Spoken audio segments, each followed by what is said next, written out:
భవానీదేవి అయితే కృష్ణని పిలిపిస్తూ ఉంటుంది. ఇంతలో కృష్ణ వాళ్ళ అత్తయ్య దగ్గరికి వచ్చి, "ఏంటి అత్తయ్య ఎందుకు పిలిచారు నన్ను?" అని చెప్పేసైతే అడుగుతూ ఉంటుంది. ఆ మాటలకు అక్కడ ఉన్న భవానీదేవి అయితే, "నీకో విషయం చెప్పాలి కృష్ణ. ఇక్కడ మీరా ఉంది కదా! తను నెల తప్పింది" అని చెప్పేసైతే అంటూ ఉంటుంది. ఆ మాట వినగానే అక్కడ ఉన్న కృష్ణ అయితే ఒక్కసారిగా షాక్ అయిపోతూ ఉంటుంది. "ఏంటి అత్తయ్య మీరేమంటున్నారు?" అని చెప్పేసైతే అంటూ ఉంటుంది. అయినా అత్తయ్యకి ఈ విషయం ఎలా తెలిసిందని చెప్పేసైతే అనుకుంటూ ఉంటుంది.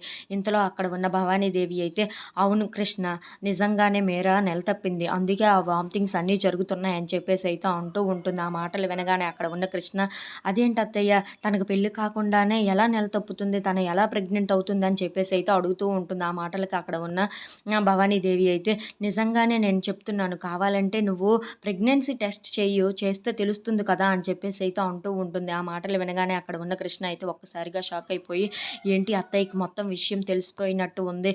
ఇప్పుడు ఎలా కవర్ చేసుకోవాలి అని చెప్పేసైతే ఆలోచిస్తూ ఉంటుంది. ఇంతలో అక్కడ ఉన్న భవానీదేవి అయితే, "ఏం ఆలోచిస్తున్నావు కృష్ణ? నేను చెప్పింది నువ్వు చెయ్యి" అని చెప్పేసైతే అంటూ ఉంటుంది. ఆ మాటలకు అక్కడ ఉన్న కృష్ణ అయితే, "హా! సరే అత్తయ్య నేను చూసుకుంటానింకా" అని చెప్పేసైతే అంటూ ఉంటుంది. If you like this video please like, share and subscribe friends.